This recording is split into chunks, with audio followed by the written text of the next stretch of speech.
Hey, ladies and gentlemen, and boys and girls, moms and dads, anybody that loves guitars, old guitars, new guitars, it doesn't matter to me. They're all cool. Anyway, we're just with our show here. Let's Get Guitarded, episode 2. We have a very interesting guitar, a Les Paul Jr. from that really crazy year of 2015, where everything came with robot tuners, which this guitar had, and a crazy 3-piece nut that really sucked, which this guitar had. And for a guitar with a single P90 and a volume and a tone knob, it had a circuit board in here. Yeah.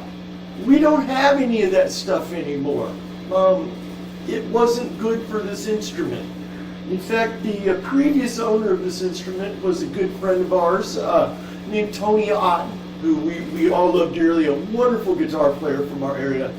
And he brought it in and sold it to me at the Florida's Music, and he's like, Danny, this thing. I'm like, well, I'm going to do all the changes that I just talked about. Well, actually, Tony had already taken the robot tuners off. God bless you, Tony. So anyway, he even had this lovely gentleman up in LaSalle, Peru, in Illinois somewhere, do the lovely pinstriping on it. Now, these had those really weird pickups in them too, which I got rid of. And I put one of them stacked humbuckers like Charlie Starr's got in his model, a Les Paul Jr. So it's a Seymour Duncan. But they sound really good. So also this guitar has a really cool thing. Here it's got a special truss rod cover. And that's from my friend Emily up in Wisconsin. She was a guitar student of mine. Just a sweet, sweet young lady, her and her dad, Aaron. They're such dear people. I hope they see this video. I'll try to find a way to get the fact that we're doing it. But anyway, she gave that to me for my birthday, and I think that's a really neat touch on this guitar. So we took the robot tuners off, put some locking Spurzells on. Very nice. We kept the Les Paul hologram, which I think is just cool. These are all stamped, made in 2015. This one was made early because it's got 3 zeros in the serial number. But again, other than that, it's got a 2-piece body. It has real pearl inlays, which the originals wouldn't have, but it does have a Gibson, just a stenciled on logo. Rory did put a bone nut on this. It plays so much better and sounds so much better.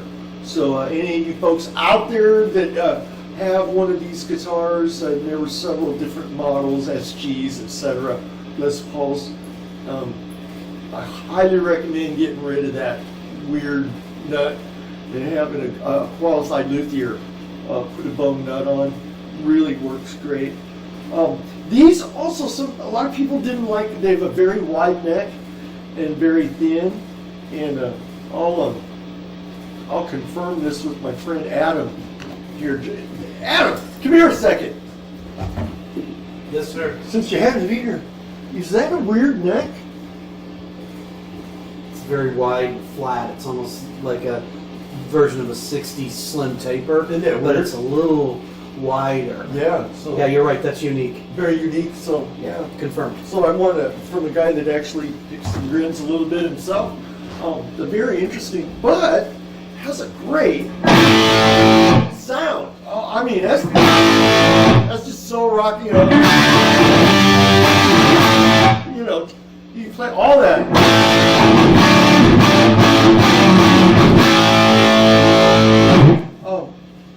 I'm a huge fan of the Les Paul Jr.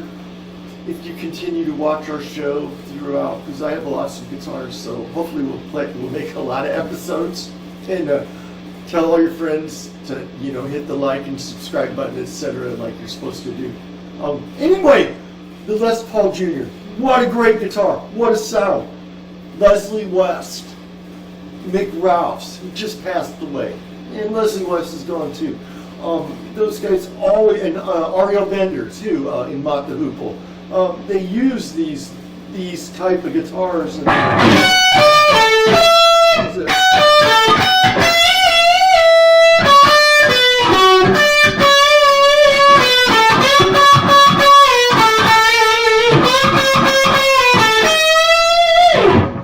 I mean, that's the sound. I just can't believe it. And they're so versatile. I mean, yeah, you can turn them down, and, you know, turn the tone down a little bit.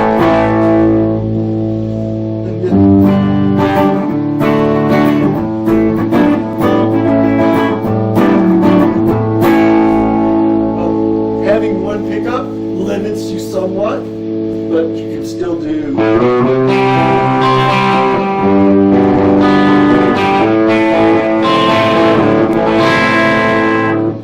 But I've always been a huge proponent of the that P90 pickup.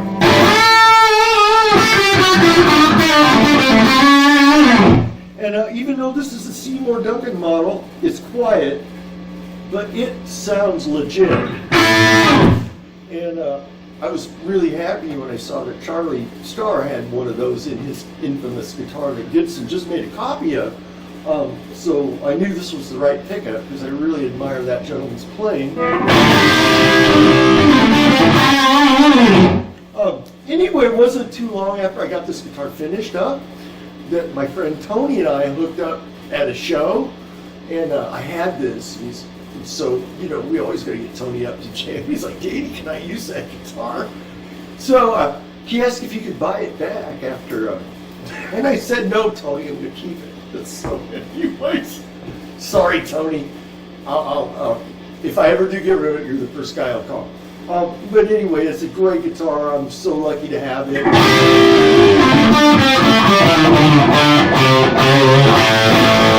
I might add to you today, we're just running the guitar straight into a Marshall Jubilee, a Paul Reed Smith cabinet with vintage 30 Celestians in it. There's some pedals over here, but nothing's on. You know, the gain's on about, looks like about 3 o'clock.